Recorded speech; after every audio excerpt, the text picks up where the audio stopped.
Hi, I'm Larry Levin of STL Nonprofit News, and welcome to our What Do You Know series, featuring local experts on topics of nonprofit interest and importance. Today, we welcome Dayna Stock, the CEO of the Rome Group, a St. Louis-based company that works extensively with nonprofits in many varieties of areas. So welcome, Dayna. Thank you so much, Larry. It's great to be here. So Dayna's written a companion piece for us, which is already up on our website at stlnonprofitnews.org, and it discusses her firm's annual survey of nonprofits, the region's nonprofits, and some of the important findings from it that may be of significant interest to groups planning their fundraising activities for this year, or just thinking about kind of nonprofit governance in general. And we'll get to that in a minute. But first, I think, especially because you started this gig just as our dread COVID was hitting. I don't know, to what extent people know you or know about you. I'm sure many do, but many may not. So I wanted to kind of have you talk a little bit about your background and how you got from your kind of academics to your evolution through the nonprofit world. Yeah. Absolutely.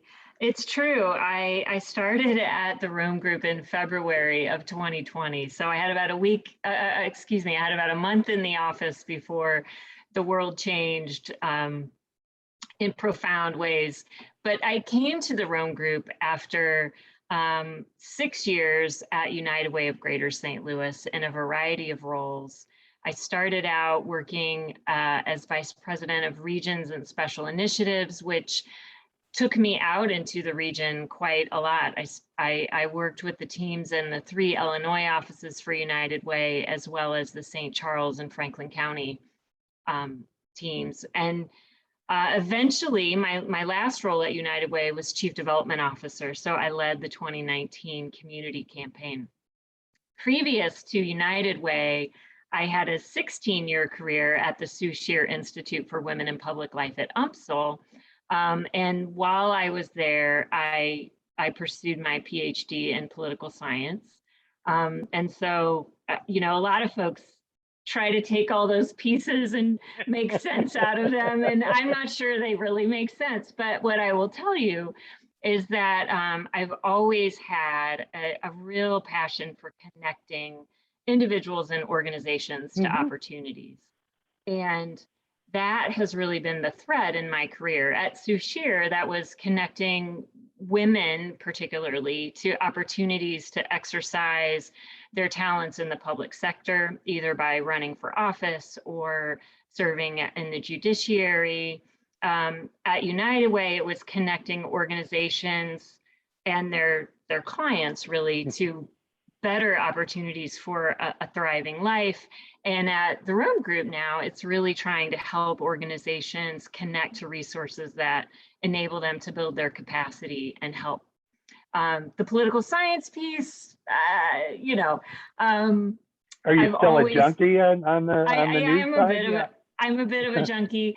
What I will say is that I love to learn, and being on a university campus, I couldn't pass up the opportunity to pursue that in a formal way, and really found political science to be something that was of strong interest. And you'd be surprised at how those how that deep understanding of politics can help you in a variety of different ways, not just in the capital P political arena. Oh yeah. And on the data side, I mean, there's no question. I mean, right. You have people over at UMPSL who, are gurus on analyzing demographic data, and that, of course, is critical to your role as a advisor to nonprofit organizations as well. So. Very true. That comfort level with data and just an understanding of the way social scientists think, the kinds of questions that we ask, and the way we approach problem solving, that's been so useful all through my career. And I use it all the time. I use it on this survey. I use it with clients when we're looking at strategic plans. I put on that sort of data hat, and my nerdy self comes out. Well, that's a good transition to kind of the shift from United Way to Rome Group and kind of the experience and education that you bring to that role in assuming a role that the founder had since the outset. So talk a little bit about what interested you in that job, and talk a little bit about kind of the things that you can bring to the table that are like a little different or can advance it kind of with, obviously Amy did an amazing job in building this organization, but everybody brings their own new things. So kind of the things you bring to the table. Yeah, absolutely. Well, like I said, you know, the transition for me, the hook, if you will, was really the opportunity to help organizations connect to those resources. And I have loved the client work that I've been able to do for that reason. You know, each opportunity, each engagement is a new opportunity to solve a new problem or attack a challenge. Or, you know, I think at some point maybe we'll just get back to good old-fashioned planning. But in the era of COVID, everything has a little tinge of high stakes feel to it. Well, we're going to talk about that later because that's a huge topic. Yeah, that's a huge topic. But you're absolutely right. You know, Amy built such a solid foundation at the Rome Group. And my coming in was really, as she transitioned into the next phase of her professional life of retirement, coming in and not only bringing my nonprofit expertise, but bringing some of the leadership and management that I had gained through my experiences at Sushir Institute and at United Way, to help us think about the future and the future of the business. So, you know, people ask all the time, am I going to take us into new areas or directions or services? And all I can really say is that we have always existed to try to meet the needs of the nonprofit community in St. Louis. And right now that feels pretty squarely and solidly in the three areas that we've focused since our onset, which is fundraising, strategic planning, and operational effectiveness. But if and when that changes, we will be at the ready to sort of pivot with organizations and help them do what they need to do. Yeah, and I mean, whether you want to acknowledge it or not, I think we could safely call you a thought leader in the region's nonprofit realm, right? Because you've experienced it from so many different perspectives. United Way touches on so many different aspects of what nonprofits do and what they should do, right? Yes, not only how absolutely. they operate, but how they ought to operate. So yeah. That's right. You know, coming from that funder background, even though most of my roles at United Way were really on the fundraising side, the reality is I was fundraising for a funder.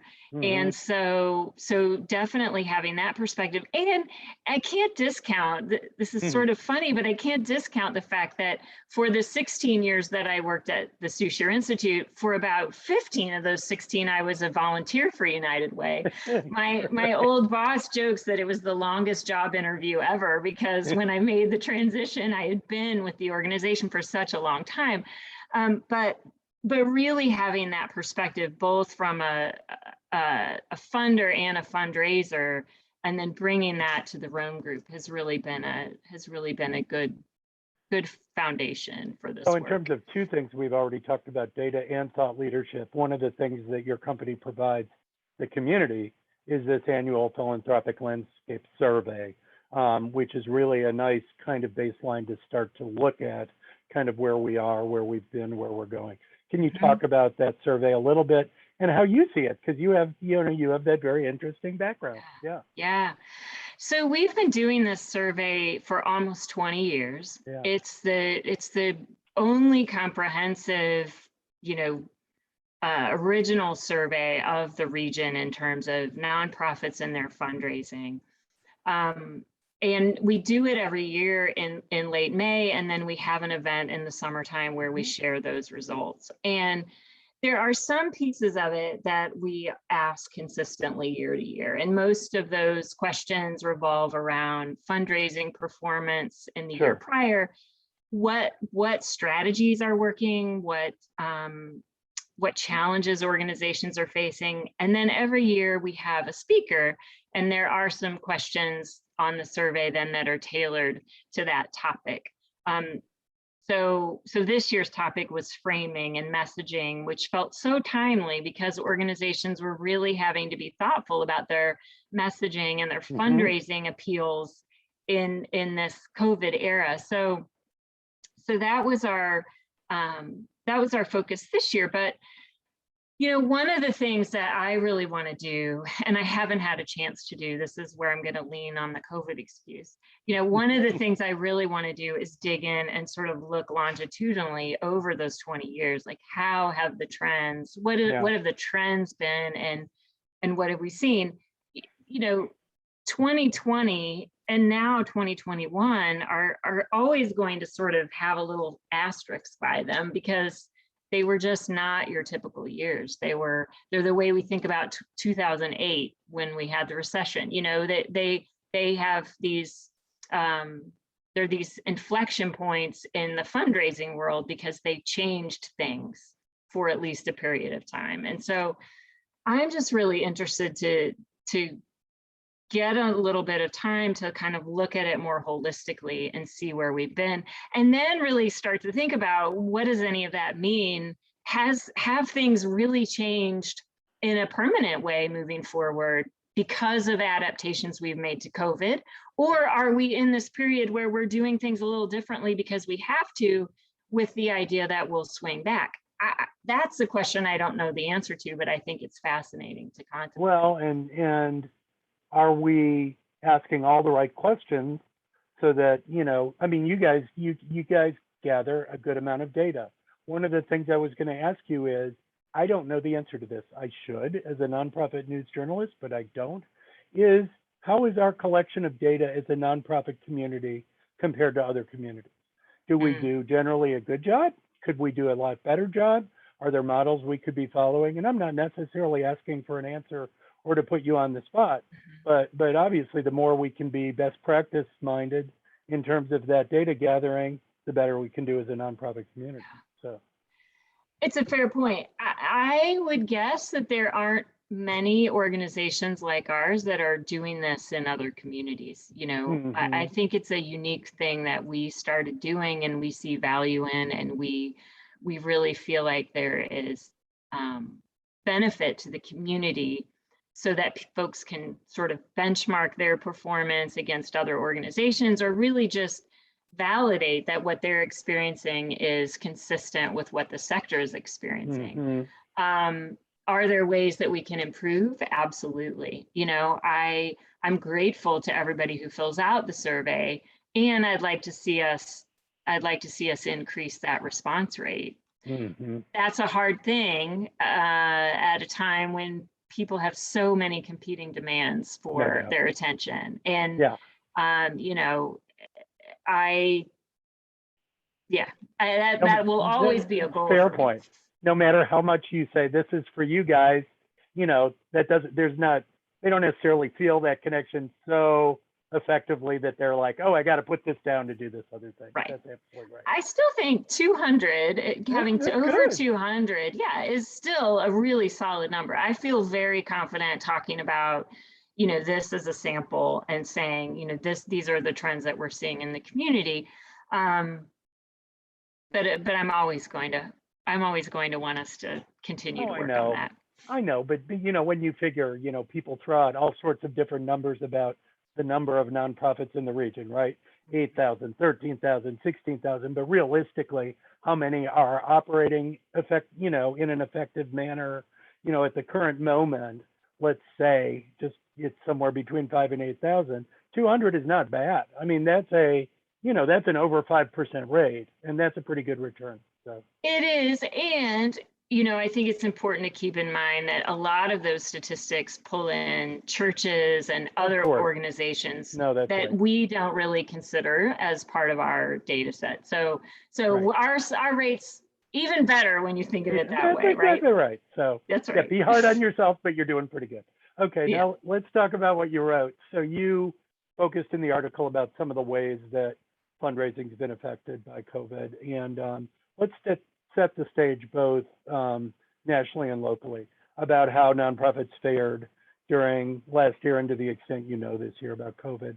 and how perhaps giving shifted. You're gonna probably give us the good macro news that overall giving grew, but it obviously shifted in a lot of ways to organizations in very specific needs last year. So it did. And so, yeah, one of the point that I lead with in the article is that about 50% of organizations,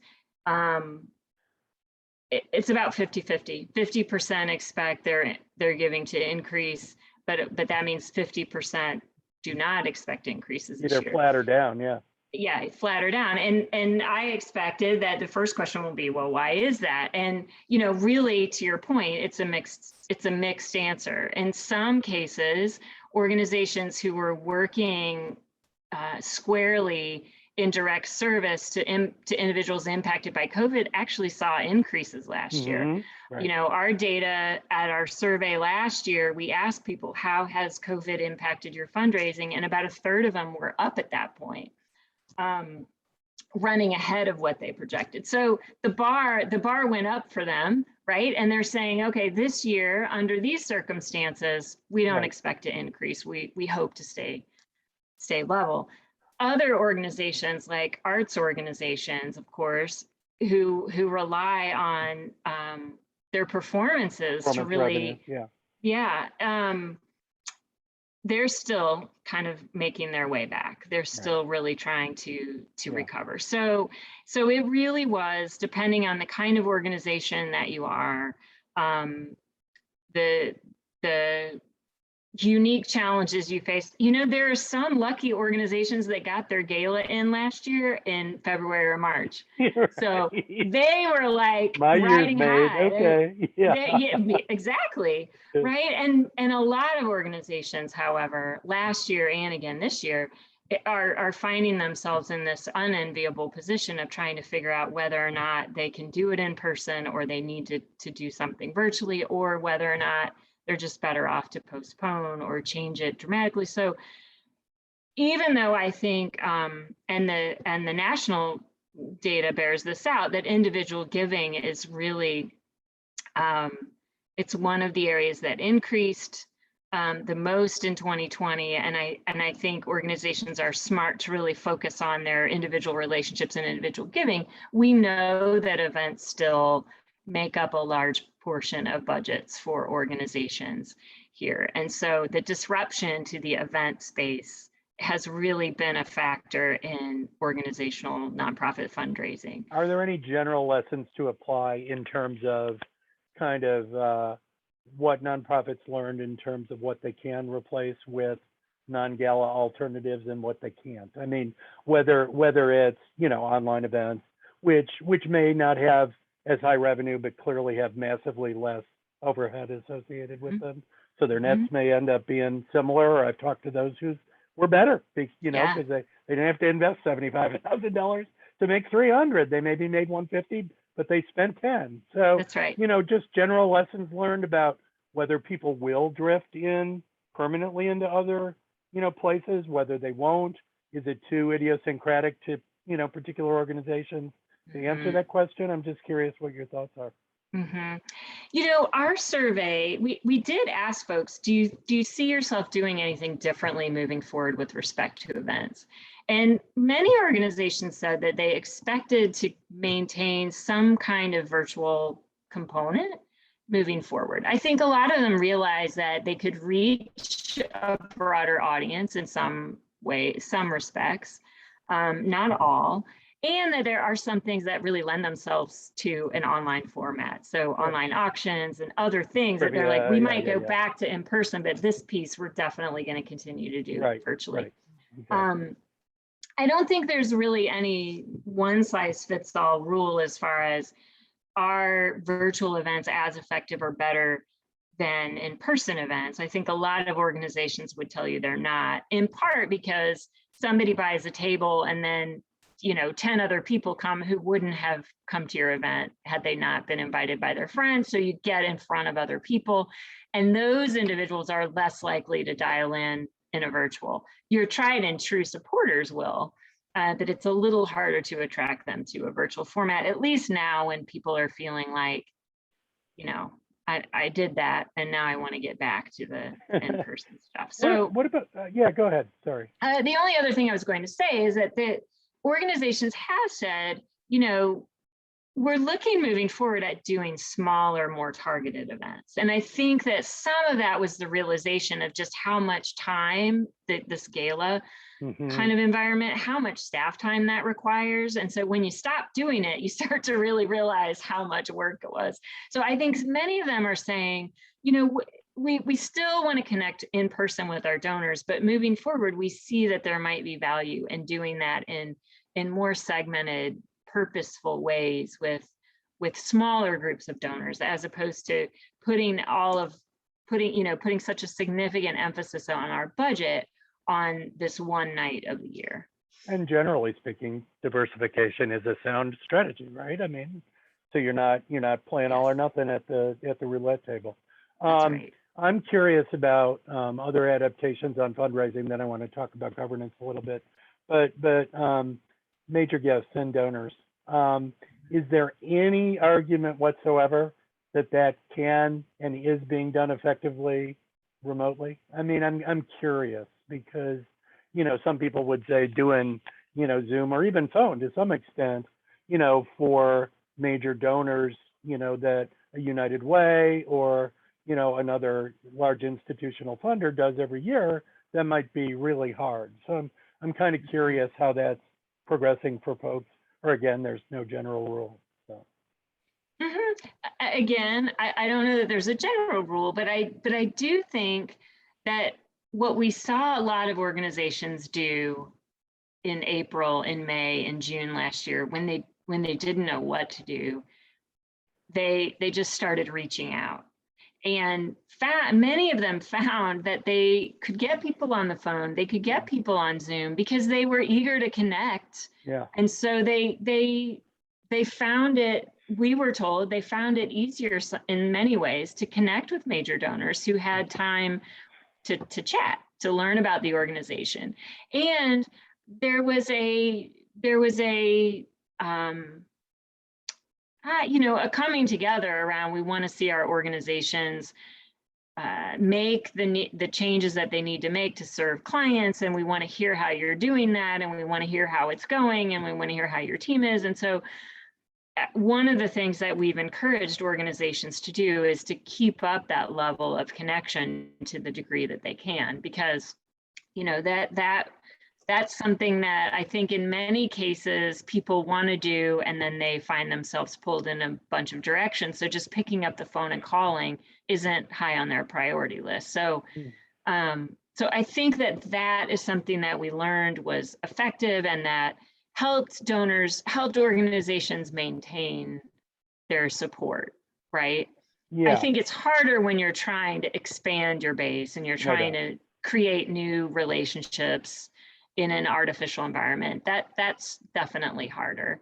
And so I know there was a lot of, anticipation about the summer and being able to be outside and really being able to connect. And yeah, and I think now there's a little bit of like, we need to try to get in as much as we can before it gets too cold to be outside, because we don't know what we're going to be looking at going into the winter months.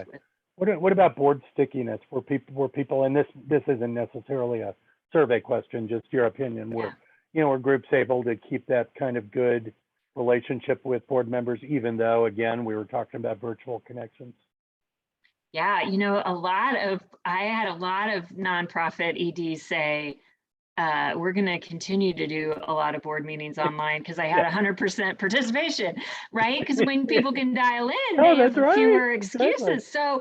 So I think, yes, I think that boards, now, whether they're paying attention online is a different question, right? Yeah, it's a different question. But I think that boards really showed up in those first couple of months when organizations were making really big decisions, and boards understood that they needed to come together and help navigate. And so I think engagement, from what I understand, was quite solid during 2020. just because there were really meaty things to deal with, right? If you were on a board that historically had just been cruising along and doing just fine, almost nobody last year was unscathed from having to do things differently. And so board members recognize their important role in trying to help Good. organizations navigate. Last subject I wanted to talk about is flexibility and adaptivity, because, you know, it's not like COVID is the only thing that's ever sent shockwaves through the nonprofit community. We've lived through, you and I at least have lived through 2 recessions in the last, 13 years, 14 years. But this does feel a little different. It does feel like, it's not just about money. It's about, it's about many things, including how we connect. It's about kind of how we create organizations and what community means. So I'm curious from your perspective. You guys do a lot of planning. You do a lot of advising to nonprofits. As you're kind of working through plans, have fluidity and flexibility, taken more of a center stage, both in terms of the plan, and I know we're all doing shorter plans than we used to, and this is part of the reason, but have they taken more center stage even now in this last year because of this challenge? And then also, has, for leadership and EDs, has adaptability become, a more valued and treasured kind of thing? We all want substantive knowledge in our subject matter, but it seems to me almost the meta issues may present as being as or more important because the world is evolving and changing so much. So I'm kind of curious about your perspective there. Yeah.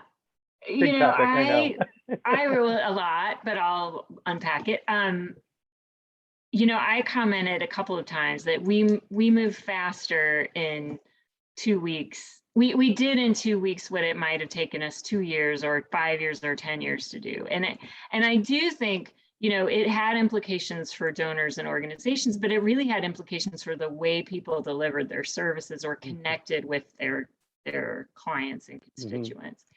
And so on your second question, I do think that nonprofit leaders recognize that what they need is they need individuals on their team who are able to go with the flow, because the only certainty in the last 18 months has been that it's a short term. This is uncertainty. Yeah. And really, to that point, with respect to planning, last year we did a fair number of scenario plans. We might have started out thinking about strategic planning, but then we quickly moved into scenario planning because we had to be thinking about, plans B, C, and D. And I do think that organizations right now are really taking to heart this idea that what we need is a plan that gives us a framework so that we can make strategic decisions, recognizing that whatever we know right now is likely to change. So having a really solid strategy screen where they can make sure that whatever they're presented with, that they have a framework for decision making that keeps them aligned with their mission is so important. And that's a lot of what we're trying to help them focus on. Not so much, building a 5-year plan with every tactic outlined, but really trying to, think aspirationally about where we want to go, planning out the first steps, and then recognizing that what we really need is a good tool to make strategic decisions moving forward. Yeah, it's really a different, or I should say an enhanced way of planning, because this is the second conversation just today I've had with people about this. And the first one was about how organizations have some pride and ego invested in their strategic plan. So when they finish it, they're all gung-ho and, okay, we got our action plans and we're supposed to do this. And now we check this off the list and we check that off the list, and wait a minute, and then all of a sudden everything goes topsy-turvy. So it's both kind of learning to plan differently, and it's getting off the preconception that just because you did this plan, this conventional plan, doesn't mean you might not have to turn it over 3, 6, 12 months from now. So. Right. Or, I think there are going to be some plans that maybe would sunset this year. And what they're going to do is sort of roll over some of those objectives. We need a Yeah. longer time horizon No, that's because right. we were doing other important things. Right. And I think that's okay. And I think that we need to recognize that that's the world. And, I think there are still some really, I don't want to undersell sort of the difficult decisions that organizations are facing right now that are really COVID related. They're still trying to figure out the vaccinations. They're still trying to figure out return to the office if they've been working from home. The basics of how we operate. Yeah. The basics of how we operate. And I had one leader say to me earlier this week, she said, last year event season was easier because we knew we either had to cancel or go on to virtual. Right. Because there were regulations in place that said we couldn't gather. She's like, this year is so much harder because a lot of organizations that have events planned in October are still kind of in this wait and see. Can we do it in person? Do we need to pivot? And there's just a lot more, there's a lot less, if it sounds weird to say, but there's less certainty today than there was last year when the certainty was it can't happen the way you thought it was going to happen. Yeah, there were parameters. It was like a light switch almost. Yeah, now it's not. Yeah. And this year it's like, well, do we have it? Do we not? Do we do it virtually? And so I think organizations we're not out of the woods yet. And there's still a lot of important and sort of unprecedented decisions that they're having to grapple with and deal with. And maybe that's going to be that way for, who knows, the foreseeable future.